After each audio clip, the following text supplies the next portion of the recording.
जय हिंद साथियों, स्वागत है आपका आपके अपने YouTube channel marathon agriculture classes पर। साथियों, शून्य से शिखर सीरीज का भाग 4 आज आपके सामने प्रस्तुत है।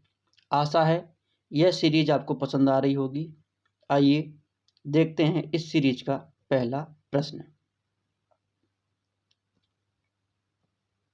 पहला प्रश्न दोस्तों आपके सामने प्रस्तुत है। पीली क्रांति येलो रेवोल्यूशन तिलहन उत्पादन से संबंधित है। इस क्रांति के जनक कौन हैं? तो सबसे पहले हमें एक चीज़ पता चल गई कि पीली क्रांति किस क्षेत्र से संबंधित है। यह तिलहन के उत्पादन से संबंधित है। इस क्रांति के जनक कौन हैं? Option A Indira Gandhi, option B Vishal Tiwari, option C Sam Pitroda, option D Durgesh Patel. तो देखते हैं इस क्वेश्चन का सही आंसर क्या है।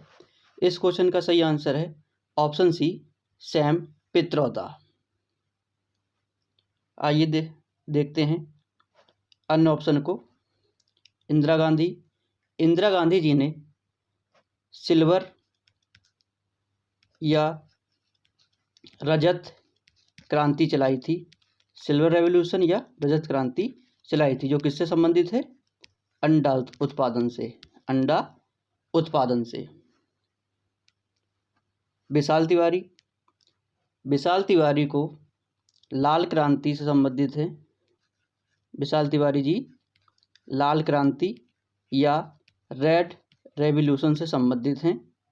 यह किस क्षेत्र में चलाई गई थी? मांस तथा टमाटर उत्पादन से। मांस तथा टमाटर उत्पादन से संबंधित क्रांति कौन सी है? लाल क्रांति। देखते हैं अगला ऑप्शन। अगला ऑप्शन है दुर्गेश पटेल। दुर्गेश पटेल जी ने पिंक या गुलाबी रेवोल्यूशन चलाई थी। यह किससे संबंधित है? यह झींगा उत्पादन या प्याज उत्पादन से संबंधित है। झींगा उत्पादन या प्याज उत्पादन से संबंधित है। पीली क्रांति, इसका सही आंसर है ऑप्शन सी सैम पित्रोदा। आइए चलते हैं अगले ऑप्शन पर, अगले प्रश्न पर। अगला प्रश्न इस प्रकार है। गन्ना व आलू में अंकुरण से पूर्व होने वाली गुड़ाई को क्या कहते हैं? बहुत ही महत्वपूर्ण प्रश्न। बहुत बार ये क्वेश्चन भिन्न भिन्न एग्जामों में आया हुआ है। तो देखते हैं इसके option. Option A thinning, option B blind hoeing, option C earthing up, option D stripping. इस क्वेश्चन का सही आंसर क्या है? इस क्वेश्चन का सही आंसर है ब्लाइंड होइंग। गन्ना व आलू में अंकुरण से पूर्व होने वाली गुड़ाई को क्या कहते हैं? Blind hoeing. आइए देखते हैं अन्य ऑप्शनों को।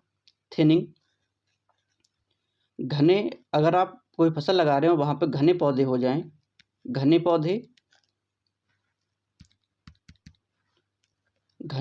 पौधे को निकालने के लिए थिनिंग की प्रक्रिया की जाती है। या अतिरिक्त पौधे हो जाएं, उनको निकालने की क्रिया क्या है? थिनिंग, बिरलीकरण जिसे कहते हैं। अर्थिंग अप आलू से संबंधित है। आलू पर मिट्टी चढ़ाना।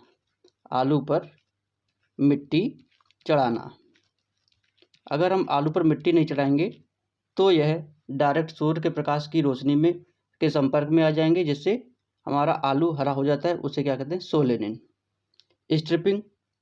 स्ट्रिपिंग की क्रिया जूट व सनई में की जाती है। किस उद्देश्य से की जाती है? उसके रेशे को निकालने के लिए यह प्रक्रिया की जाती है। आइए चलते हैं अगले प्रश्न की ओर। अगला प्रश्न आपके सामने प्रस्तुत है। बहुत ही महत्वपूर्ण प्रश्न। गरीब की गाय किसे कहा जाता है? ऑप्शन ए भेड़, ऑप्शन बी भैंस, ऑप्शन सी ऊंट, ऑप्शन डी बकरी। गरीब की गाय किसे कहते हैं? गरीब की गाय कहते हैं। ऑप्शन डी बकरी को। देखते हैं ऑन ऑप्शन के बारे में। भेड़, भेड़ को परजीवियों का म्यूजियम भी कहा जाता है। एक मिनट, परजीवियों का म्यूजियम, परजीवियों का म्यूजियम भी कहते हैं। बहुत ही महत्वपूर्ण, परजीवियों का म्यूजियम भी कहते हैं। भैंस को ब्लैक डायमंड के नाम से भी जानते हैं। ब्लैक डायमंड, काला हीरा, ब्लैक डायमंड के नाम से जाना जाता है। ऊंट को रेगिस्तान का जहाज कहते हैं। रेगिस्तान का जहाज। इस प्रश्न का सही आंसर है बकरी। गरीब की गाय बकरी को कहा जाता है। आइए देखते हैं अगले प्रश्न को। अगला प्रश्न बहुत ही महत्वपूर्ण, बहुत बार यह प्रश्न भिन्न भिन्न एग्जामों में आया हुआ है। प्रश्न है, पहली मानव निर्मित फसल है। ऑप्शन ए टिटिकेल, ऑप्शन बी जौ, ऑप्शन सी गेहूं, ऑप्शन डी जई। तो पहली मानव निर्मित फसल या अनाज कौन सा है? ट्रिटिकेल। टिटिकेल को किसने बनाया था? तो टिटिकेल को रिम्पू नामक वैज्ञानिक ने बनाया था। रिम्पू। कब बनाया था? 1888 में। 1888 में इसे बनाया था। ये किन किन फसलों के मध्य क्रॉस है? तो ये गेहूं और राई के मध्य क्रॉस है। गेहूं और राई के मध्य क्रॉस है। कभी कभी आपसे पूछ लेता है इसकी पहली वैरायटी कौन सी थी? तो पहली वैरायटी थी इसकी DT 46। DT 46 इसकी पहली वैरायटी थी। बहुत ही महत्वपूर्ण प्रश्न है। आइए देखते हैं अगले प्रश्न को। अगला प्रश्न आपके सामने प्रस्तुत है। टमाटर तथा केला को सहारा प्रदान करने के लिए की जाने वाली क्रिया है। Option A propping, option B stacking, option C curing, option D ratooning. तो टमाटर तथा केला को सहारा प्रदान करने की क्रिया क्या कहलाती है?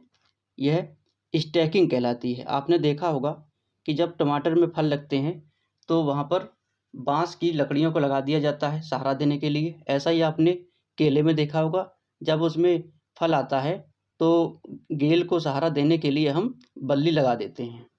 वही है स्टैकिंग।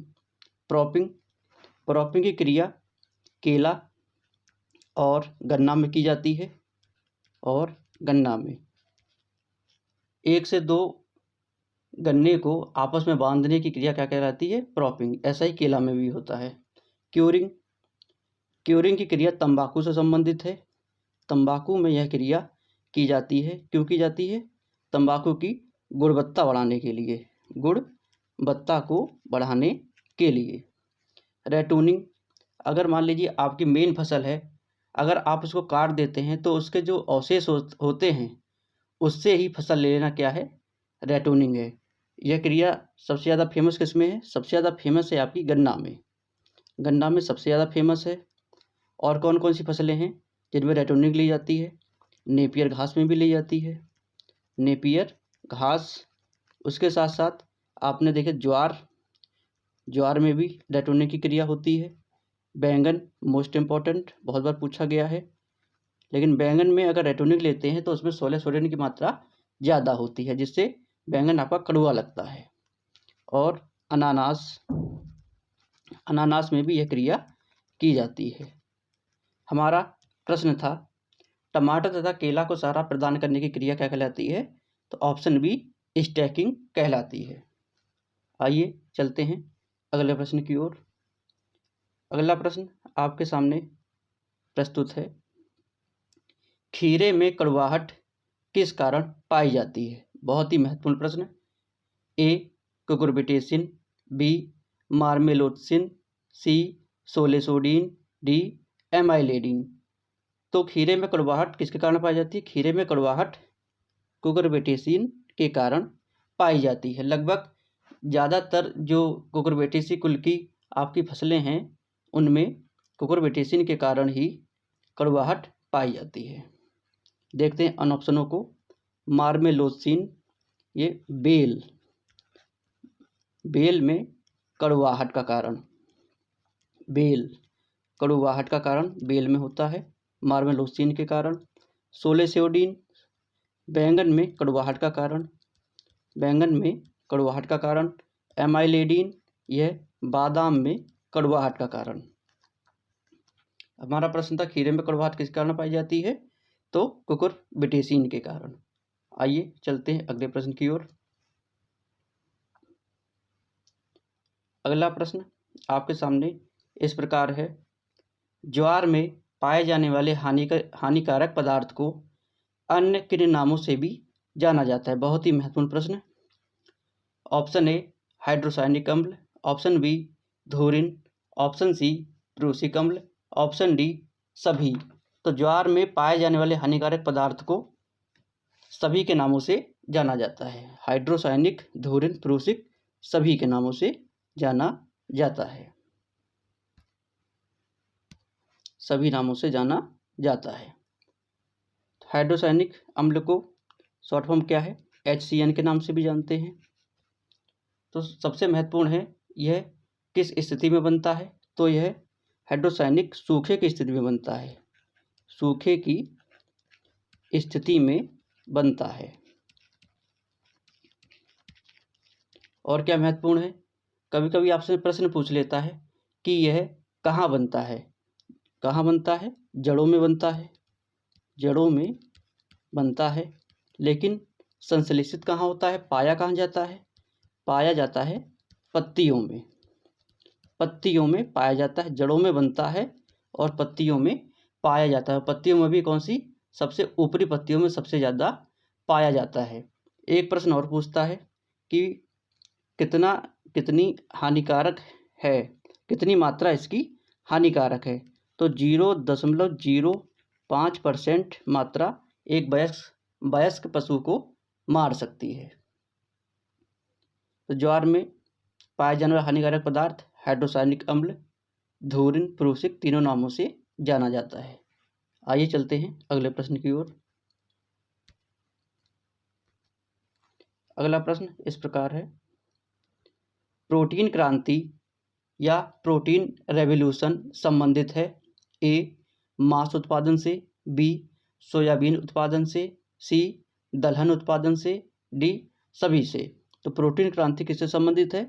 प्रोटीन क्रांति यह दलहन उत्पादन से संबंधित है।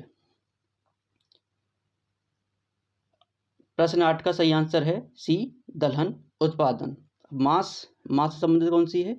रेड रेवोल्यूशन, लाल क्रांति। आइए चलते हैं अगले प्रश्न की ओर।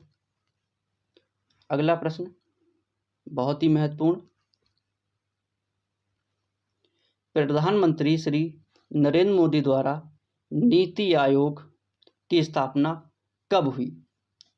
ऑप्शन ए 1 अप्रैल 2015, ऑप्शन बी 1 जनवरी 2015, ऑप्शन सी 1 अप्रैल 2016, ऑप्शन डी 1 जनवरी 2016। आइए देखते हैं नीति आयोग की स्थापना कब होती है। नीति आयोग की स्थापना होती है 1 जनवरी 2015 को। किसके स्थान पर यह आयोग बनता है? तो यह योजना आयोग के स्थान पर बनता है।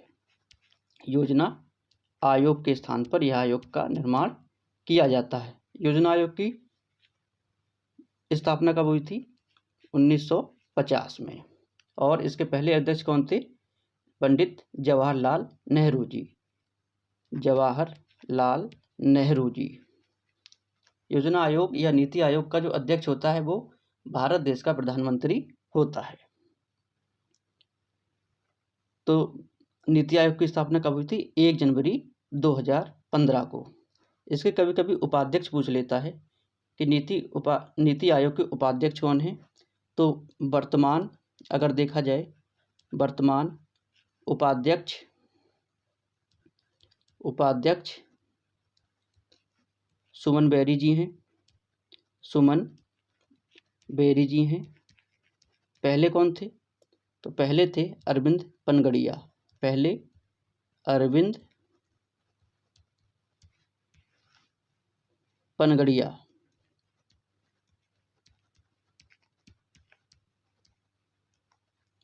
कभी कभी नीति आयोग का फुल फॉर्म भी पूछ लेता है।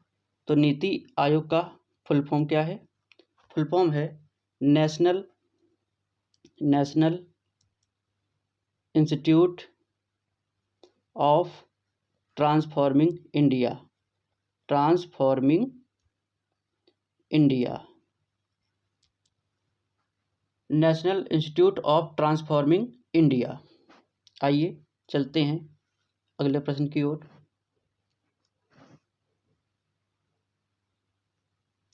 अगला प्रश्न और भी ज़्यादा महत्वपूर्ण। प्रधानमंत्री फसल बीमा योजना PMFBY की शुरुआत किस वर्ष हुई? ऑप्शन ए 18 फरवरी 2014, ऑप्शन बी 18 फरवरी 2015, ऑप्शन सी 18 फरवरी 2016, ऑप्शन डी 18 फरवरी 2017। प्रधानमंत्री फसल बीमा योजना की शुरुआत कब हुई?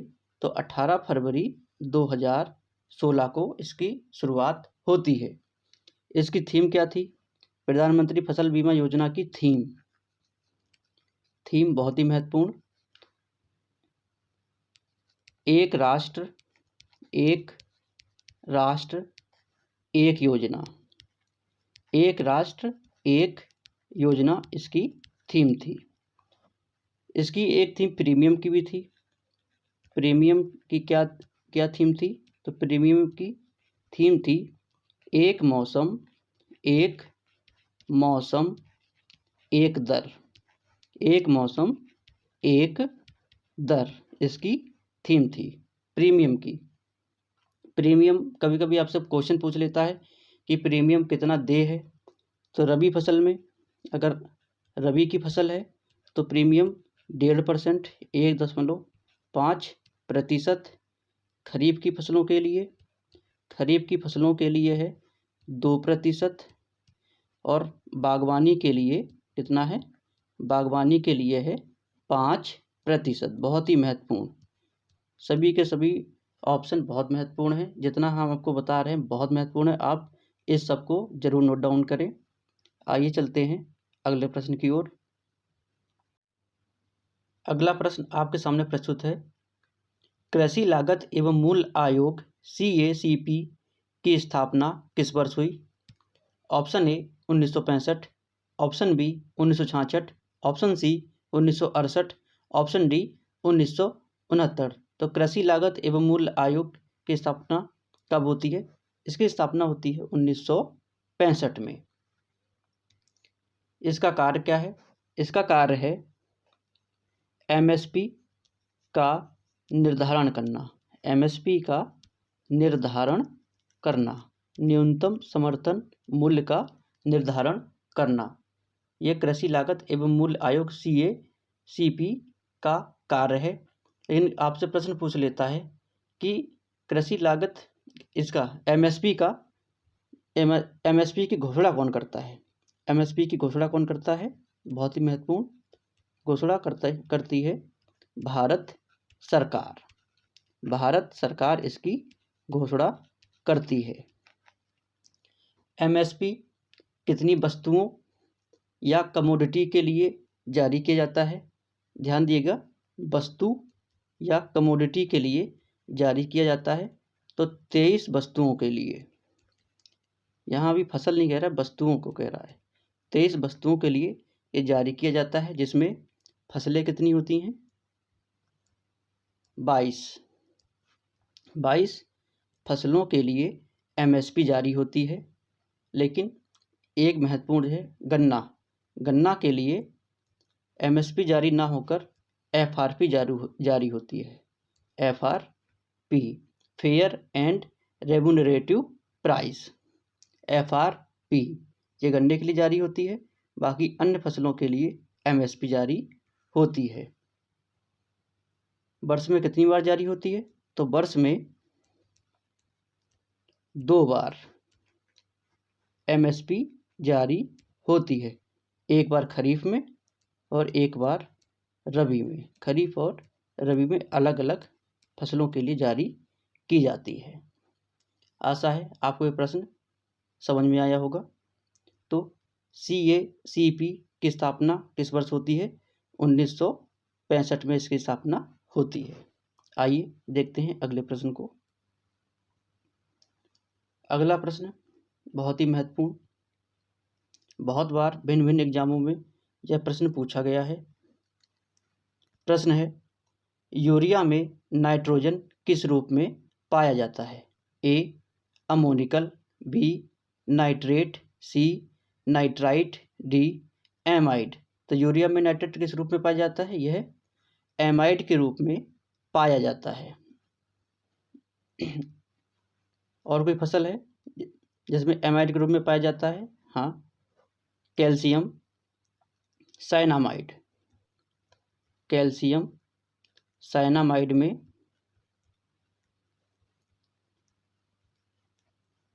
नाइट्रोजन एमाइड के रूप में पाया जाता है। कितना पाया जाता है? 21%। यूरिया कैसा उर्वरक है? यूरिया कार्बनिक उर्वरक है। बहुत महत्वपूर्ण, बहुत बार पूछा गया है। कैसा है? कार्बनिक उर्वरक है। देखते हैं अन ऑप्शन को। नाइट्रेट, दुनिया के जितने भी पौधे हैं वह नाइट्रोजन को नाइट्रेट के फॉर्म में लेते हैं, सभी पौधे। लेकिन आप कहेंगे धान वो अमोनिकल रूप में लेता है, लेकिन हाँ, धान जो है वो भी नाइट्रेट के रूप में ले सकता है, बस शर्त क्या हो कि ऑक्सीडाइज क्षेत्र होना चाहिए। आइए चलते हैं अगले प्रश्न की ओर। इस क्वेश्चन का सही आंसर है option D amide.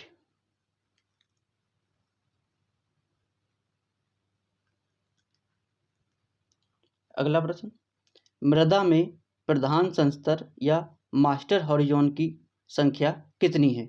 Option A 6, option B 5, option C 4, option D 3। तो मास्टर हॉरिजॉन या प्रधान संस्तर की संख्या कितनी है मृदा में? 5। टोटल 5 मास्टर संस्तर हैं। कौन कौन से हैं? ओ, ए, ई, बी और सी। 5 संस्तर हैं जो मास्टर संस्तर कहलाते हैं। अगर आपसे पूछ ले कि खेती वाली, जो खेती करने वाली मृदा होती है उसमें मास्टर संस्तर कितने होते हैं? तो खेती वाली मृदा में होते हैं मास्टर संस्तर 4। ये खेती वाली में। ऐसा कौन सा संस्तर है जो मिसिंग रहता है? तो ओ संस्तर खेती वाली मृदा में अब्सेंट रहता है। तो ये कहाँ पाया जाता है? यह वनों या जंगलों में पाया जाता है। वनों या जंगलों में पाया जाता है। जंगलों में पाया जाता है। O for organic. इसे आकृषित, या फिर इसे कह सकते हैं कि आकृषित भूमि में पाया जाता है। आकृषित भूमि या वर्जिन सॉइल में पाया जाता है। हमारा प्रश्न था कि मृदा में मास्टर हॉरिजॉन कितने हैं? तो उसका सही आंसर है बी 5। कौन कौन से? ओ, ए, ई, बी और सी। आइए देखते हैं अगले प्रश्न की ओर। अगला प्रश्न बहुत ही महत्वपूर्ण, रिगोलिथ कहते हैं। Regolith is known as, option A संस्तर को कहते हैं, ऑप्शन बी संस्तर को कहते हैं, ऑप्शन सी A+B संस्तर को कहते हैं, या ऑप्शन डी A+B+C संस्तर को कहते हैं। तो इस क्वेश्चन का सही आंसर है रिगोलिथ किसे कहते हैं? A+B+C संस्तर को रिगोलिथ कहा जाता है। A+B+C संस्तर को रिगोलिथ कहते हैं। बहुत ही महत्वपूर्ण। A+B संस्तर को क्या कहते हैं? A+B संस्तर को हम सोलम या ट्रू सॉइल के नाम से जानते हैं। सोलम या ट्रू सॉइल के नाम से भी जाना जाता है। देखते हैं अन ऑप्शन को। ए संस्तर में मिनरल या खनिज पदार्थ सबसे ज़्यादा होते हैं। खनिज पदार्थ की अधिकता, खनिज पदार्थ अधिक पाए जाते हैं, अधिक पाए जाते हैं। बी संस्तर को क्या कहते हैं? बी संस्तर को एलुविएशन, एलुविएशन। एमपी टेट में अभी ये क्वेश्चन पूछ लिया गया था कि एलुविएशन से संबंधित संस्तर कौन सा है, तो बी संस्तर संबंधित है। हमारा प्रश्न था रिगोलिथ, इसका सही आंसर है ऑप्शन डी, ए प्लस बी प्लस सी संस्तर को रिगोलिथ के नाम से जाना जाता है। रिगोलिथ होता क्या है? यह असंगठित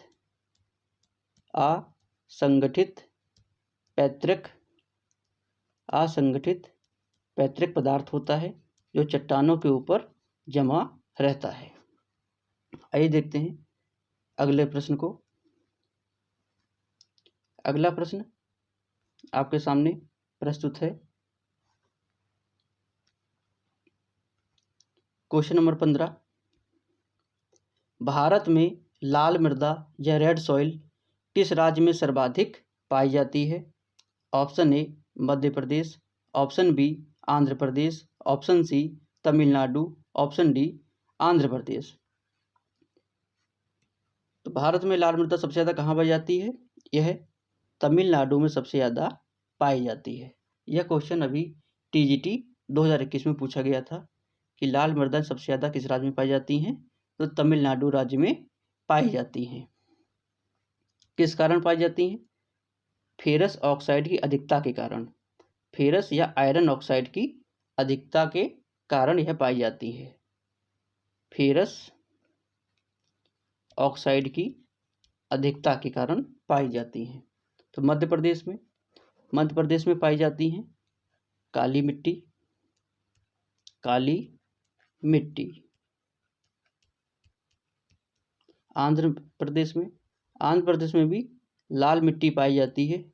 यह कह सकते हैं हम दूसरे नंबर पर पाई जाती है और पहले नंबर पर पाई जाती है तमिलनाडु में लाल मिट्टी पहले नंबर पर सबसे ज़्यादा, क्योंकि पूछ रहा था सर्वाधिक कहाँ पाई जाती है? सर्वाधिक कहाँ पाई जाती है? तमिलनाडु में पाई जाती है। उत्तर प्रदेश में सबसे ज़्यादा जलोढ़ मृदा पाई जाती है। जलोढ़ या एलुवियल मृदा पाई जाती है। कभी कभी आपसे पूछ लेता है कि यह कितने प्रकार की होती है? तो एलुवियल या जलोढ़ मृदाएं दो प्रकार की होती हैं। एक पुरानी जलोढ़ जिसे कहते हैं बांगर, क्या कहते हैं? बांगर। एक नई जलोढ़, इसे क्या कहते हैं? खादर। बहुत ही महत्वपूर्ण, बहुत बार पूछा गया है।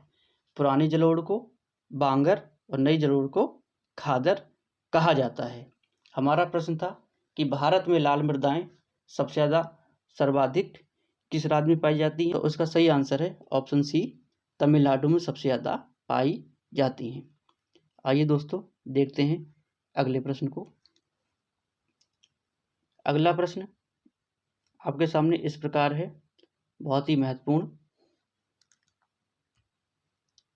इरी रेशम कीट, इरी सिल्कवॉर्म किस पर पाला जाता है?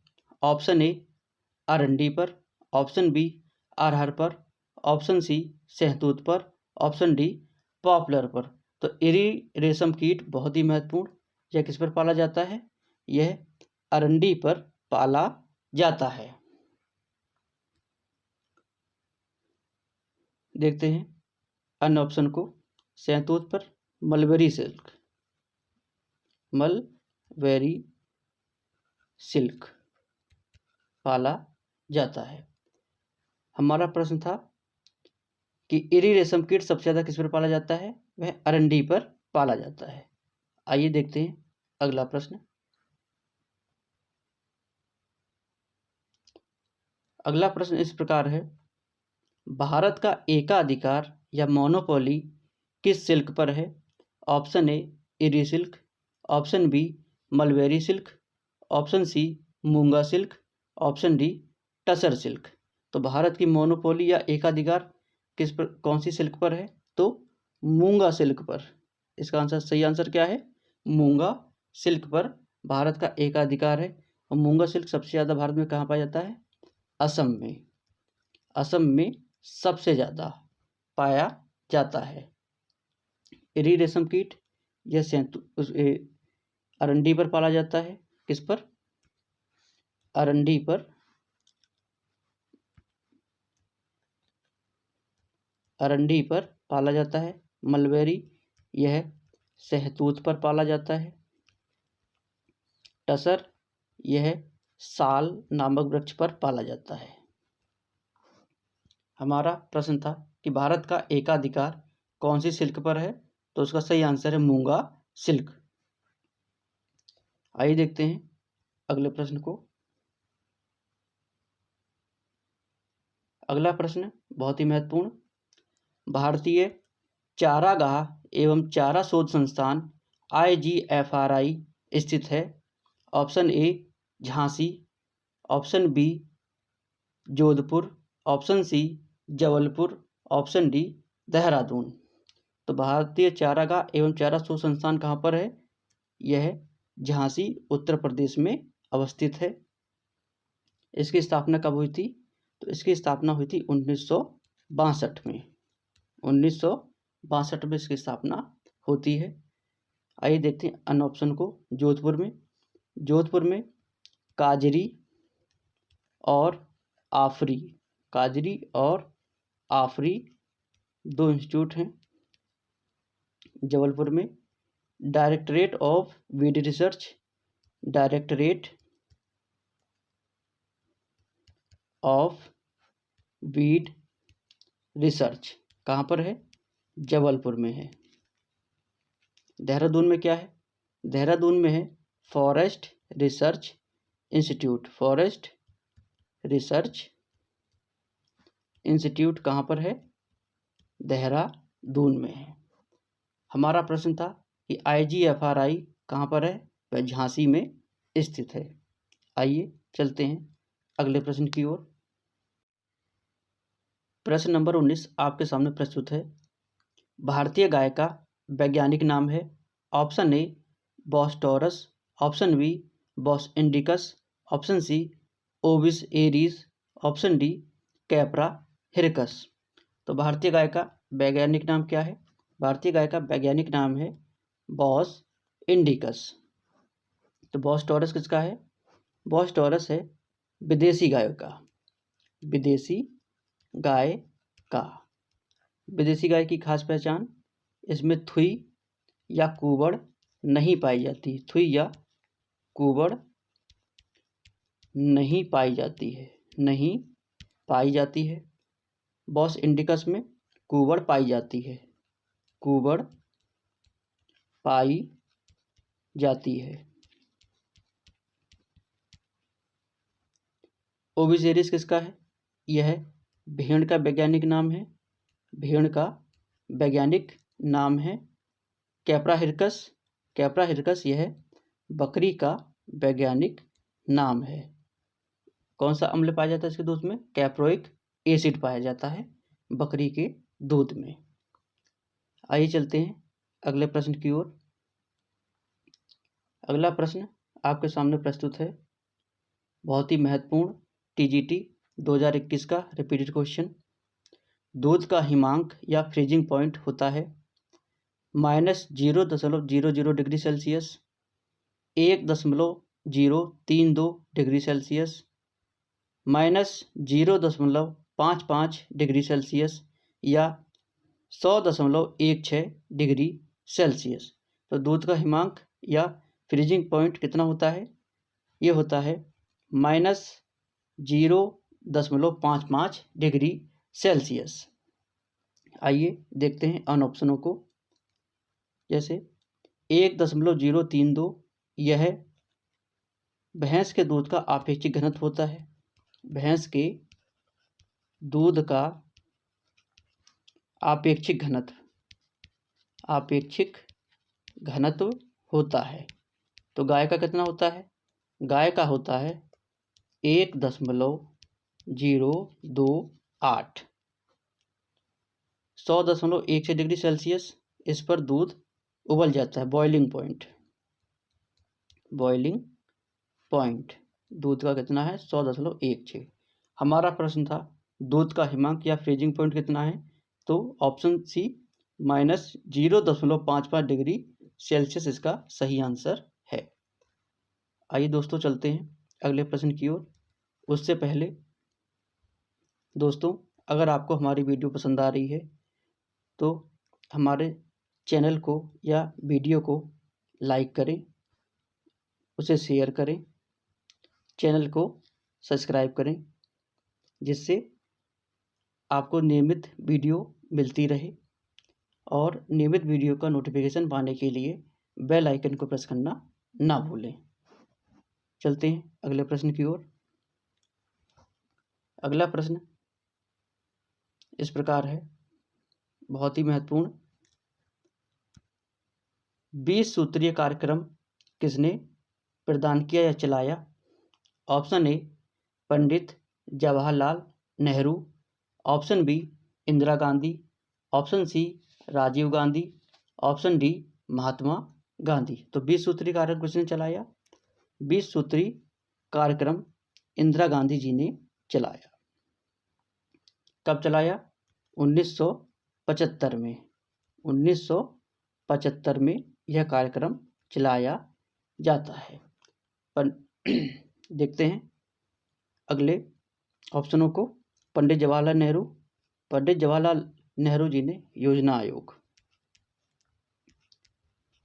योजना आयोग के पहले अध्यक्ष और फर्स्ट 5 ईयर प्लान किसने चलाया? जवाहरलाल नेहरू जी ने। महात्मा गांधी जी ने सेवाग्राम प्रोजेक्ट कब चलाया?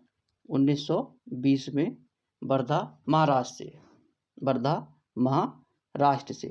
हमारा प्रश्न था 20 सूत्री कार्यक्रम किसने चलाया? उसका सही आंसर है बी इंदिरा गांधी जी ने। बहुत ही महत्वपूर्ण है 20 सूत्री कार्यक्रम। अभी जल्द ही ये प्रश्न भी आया था कि 20 सूत्री कार्यक्रम किसने चलाया था? इंदिरा गांधी जी ने। देखते हैं अगले प्रश्न को। दोस्तों, अगला प्रश्न आपके सामने इस प्रकार है, भारत में पंचायती राज सबसे पहले किस राज्य में लागू किया गया? Option A Uttar Pradesh, option B Madhya Pradesh, option C Maharashtra, option D Rajasthan. तो यह किस राज्य में सबसे पहले लागू किया गया? तो यह ऑप्शन डी राजस्थान में सबसे पहले लागू किया गया। कभी कभी इसका जिला पूछ लेता है, तो नागौर जिले में, राजस्थान के नागौर जिले से यह चलता है। कब चला? 2 अक्टूबर 1959। 2 अक्टूबर 1959। यह कैसा था? यह 3 स्तरीय या त्रिस्तरीय मॉडल था। किसने दिया था? बलवंत राय मेहता जी ने। बलवंत राय मेहता जी ने इस मॉडल को बनाया था। एक मिनट, बलवंत राय मेहता जी ने इसको बनाया था। हमारा प्रश्न था कि भारत में पंचायती राज सबसे पहले किस राज्य में लागू किया गया? तो सबसे पहले यह राजस्थान के नागौर जिले में लागू किया गया। कब? 2 अक्टूबर 1959। दोस्तों, चलते हैं अगले प्रश्न की ओर। अगला प्रश्न बहुत ही महत्वपूर्ण, किसान दिवस प्रत्येक वर्ष कब मनाया जाता है? ऑप्शन ए 5 सितंबर, ऑप्शन बी 23 मार्च, ऑप्शन सी 11 जुलाई, ऑप्शन डी 23 दिसंबर। तो किसान दिवस प्रत्येक वर्ष कब मनाया जाता है? यह 23 दिसंबर को प्रत्येक वर्ष मनाया जाता है। किस उपलक्ष्य में? तो इस दिन चौधरी चरण सिंह जी का जन्मदिन होता है।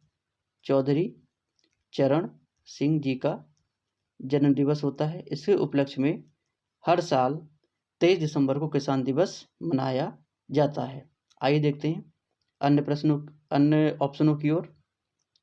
5 सितंबर को शिक्षक दिवस मनाया जाता है।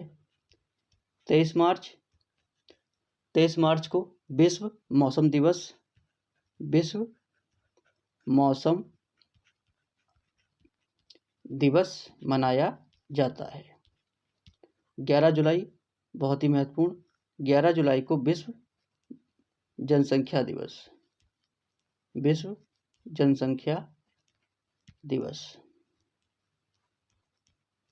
11 जुलाई को सेलिब्रेट किया जाता है। हमारा प्रश्न था किसान दिवस प्रत्येक वर्ष कब मनाया जाता है? तो उसका सही आंसर है 23 दिसंबर, ऑप्शन डी। देखते हैं अगले प्रश्न को। अगला प्रश्न आपके सामने प्रस्तुत है, बहुत ही महत्वपूर्ण प्रश्न। खरपतवारों का राजा किंग ऑफ वीड किसे कहा जाता है?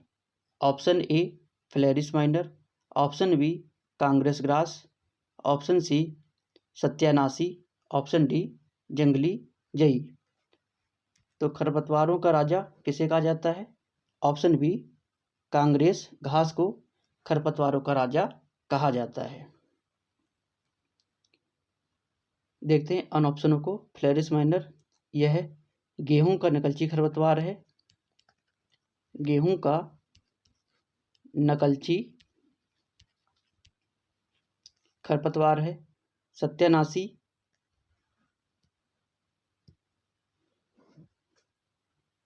सत्यानाशी जिसे आर्जीमोन मैक्सिकाना भी कहा जाता है, यह सरसों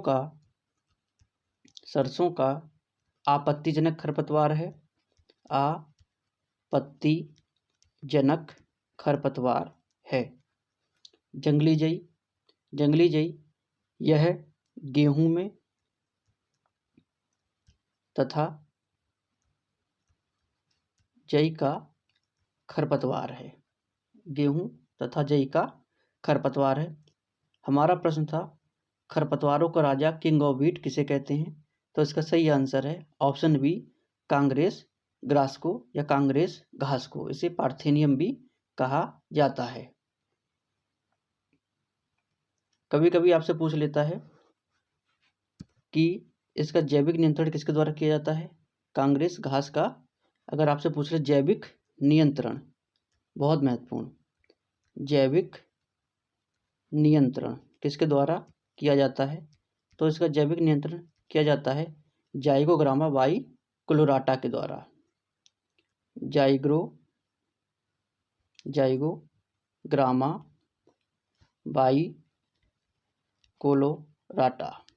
जाइगोग्रामा बाइकोलोराटा के द्वारा इसका जैविक नियंत्रण किया जाता है। बहुत ही महत्वपूर्ण।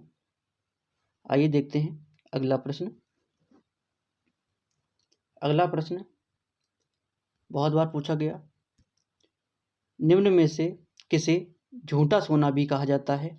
Option A pyrite, option B अफीम, ऑप्शन सी बांस, ऑप्शन डी कपास। तो निम्न में झूठा सोना किसे कहा जाता है? तो झूठा सोना पाइराइट को कहा जाता है। आइए देखते हैं अन ऑप्शनों को। अफीम, इसे काला सोना कहा जाता है। काला सोना किसे कहते हैं? अफीम को। बांस को हरा सोना कहते हैं। हरा सोना बांस को कहा जाता है। कपास को सफ़ेद सोना या वाइट गोल्ड कहा जाता है। सफ़ेद सोना किसे कहा जाता है? कपास को। प्रश्न था कि झूठा सोना किसे कहा जाता है? तो झूठा सोना पाइराइट को कहा जाता है। आइए देखते हैं अगला प्रश्न। बंगाल का अकाल बंगाल फमाइन किस फसल से संबंधित है? बहुत ही महत्वपूर्ण प्रश्न। यह किस फसल से संबंधित है? ऑप्शन ए गेहूँ, ऑप्शन बी आलू, ऑप्शन सी मक्का, ऑप्शन डी धान। तो बंगाल का अकाल या बंगाल फेमाइन किस फसल से संबंधित है? यह धान से संबंधित है। बंगाल फेमाइन कब आया? तो यह 1943 में बंगाल में आता है। किस कारण? तो धान में लगता है। ये फंगस जनित रोग होता है। फंगस जनित रोग है। किसके द्वारा आता है? Brown leaf spot. Brown leaf spot, धान का भूरा पत्ती धब्बा रोग, हिंदी में कहते हैं धान का भूरा पत्ती धब्बा रोग। किसके कारण? हेलमिंथोस्पोरियम ओराइजी। हेलमिंथोस्पोरियम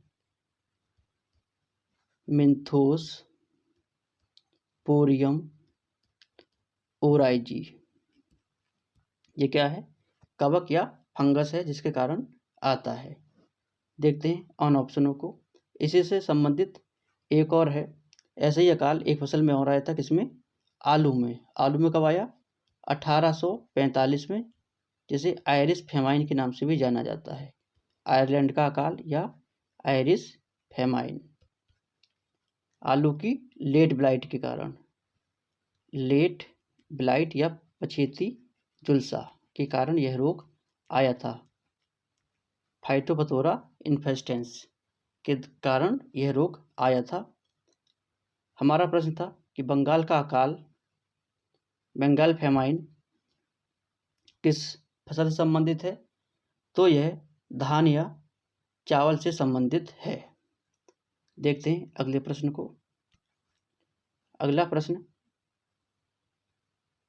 धान का नकलची खरपतवार या मिमिक्री वीड है। Option A phalaris minor, option B सावा घास, ऑप्शन सी सत्यानाशी, ऑप्शन डी हिरनखुरी। तो धान का नकलची खरपतवार या मिमिक्री वीड कौन सा है? तो वो है सावा घास। सावा घास धान का नकलची खरपतवार है। सावा घास को और किस नाम से भी जानते हैं? तो इसे बार्न यार्ड मिलेट के नाम से भी जाना जाता है। यह एक स्मॉल मिलेट भी है। ठीक है, बार्न यार्ड मिलेट के नाम से भी जाना जाता है। फ्लेरिस माइनर, यह गेहूं का नकलची खरपतवार है। गेहूं का नकलची खरपतवार। सत्यानाशी, सरसों का आपत्तिजनक खरपतवार। सरसों का आपत्तिजनक, इसके मिलाने से कौन सा रोग हो जाता है? ड्रॉपसी रोग। हिरनखुरी, यह गेहूं का आपत्तिजनक खरपतवार है। गेहूं का आपत्तिजनक खरपतवार।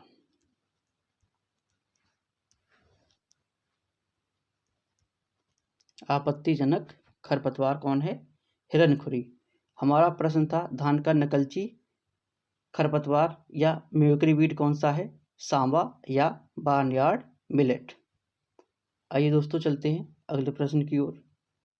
प्रश्न नंबर 28 आपके सामने प्रस्तुत है। गेहूं के करनाल वंट का रोगकारक है। Option A Neovossia indica, option B Anguina tritici, option C Heterodera avenae, option D Ustilago nuda टिटिसाई।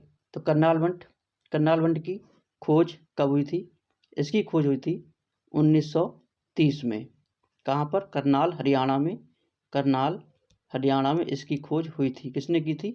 Doctor मित्रा जी ने। डॉक्टर मित्रा ने इसकी खोज की थी।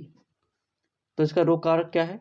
इसका रोग कारक है निवोसिया इंडिका।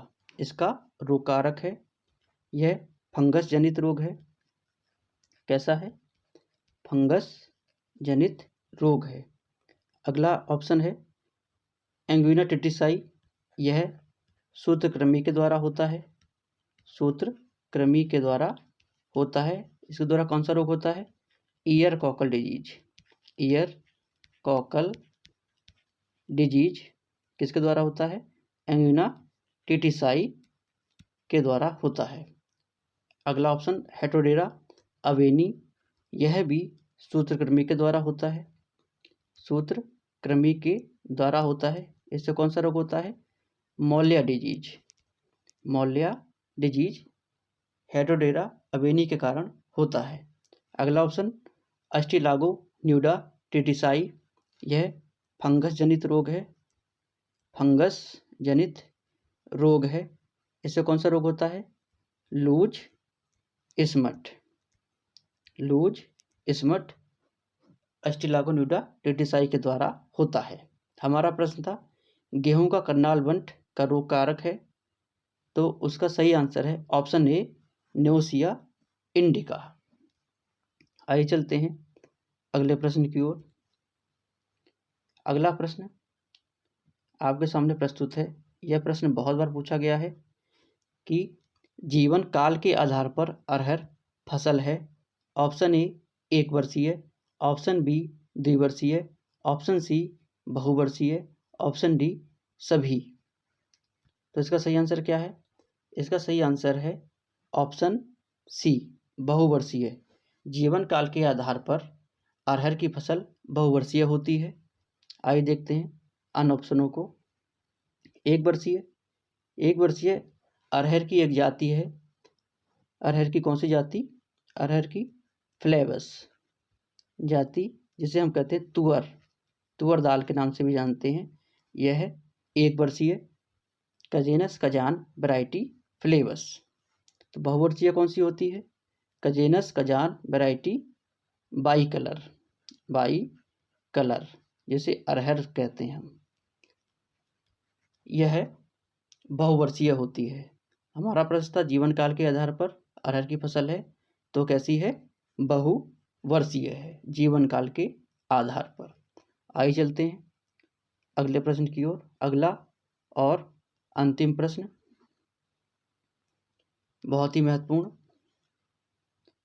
अरहर की मुख्यतः बीज दर या सीड रेट है कितना है? 10 किलोग्राम, 15 किलोग्राम प्रति हेक्टेयर, 18 किलोग्राम प्रति हेक्टेयर या 20 किलोग्राम प्रति हेक्टेयर। तो अरहर की मुख्यतः बीज दर या सीड रेट कितनी है? 15 किलोग्राम प्रति हेक्टेयर। मित्रों, आशा है आपको यह सीरीज काफ़ी पसंद आ रही होगी। इस सीरीज के क्वेश्चन आपको पसंद आ रहे होंगे। आप अपने सुझावों को कमेंट के द्वारा हमें बताएं। हमारे चैनल को लाइक करें, वीडियो को लाइक करें, चैनल को ज़्यादा से ज़्यादा शेयर करें। अगर आपने अभी तक चैनल को सब्सक्राइब नहीं किया है तो कृपया उसको सब्सक्राइब ज़रूर कर लें।